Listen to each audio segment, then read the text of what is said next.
حضرت امیر المومنین عمر بن عبدالعزیز اور ایک لونڈی کا واقعہ۔ لونڈی آرام سے بستر پر سو رہی تھی اور خلیفہ اسے پنکھا جھل رہا تھا۔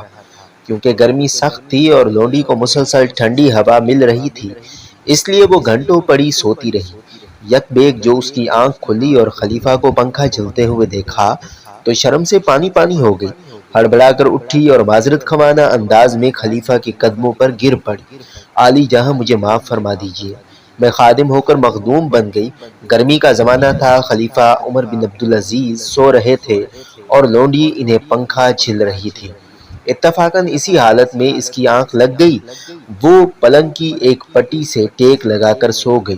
پنکھا ہاتھ سے چھوٹ کر گر پڑا۔ تھوڑی دیر کے بعد خلیفہ کی آنکھ کھلی تو دیکھا لونڈی ٹیک لگائے سو رہی ہے اور پنکھا اس کے ہاتھ سے چھوٹ کر گر چکا ہے۔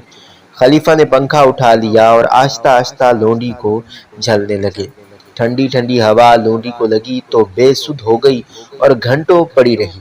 خلیفہ پنکھا جھلتے رہے۔ لونڈی نے جب یہ ماجرا دیکھا تو مارے ندامت و شرمندگی کے سر پیٹنے لگی اور شور مچانا شروع کیا۔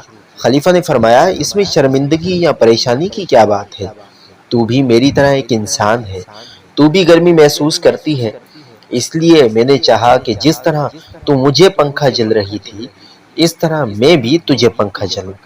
انسان ہی انسان کے کام آتا ہے۔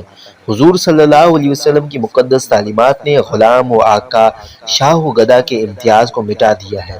پتہ نہیں بارگاہ الہی میں کل قیامت کے دن تجھے شرف مقبولیت ملے گا یا مجھے۔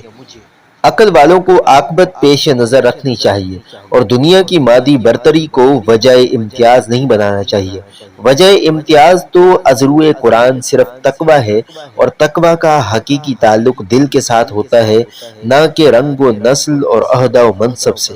عمر بن عبدالعزیز نے اپنے عمل اور چند جملوں سے پورے نظام اسلامی کی مکمل تفسیر بیان کر دی تھی۔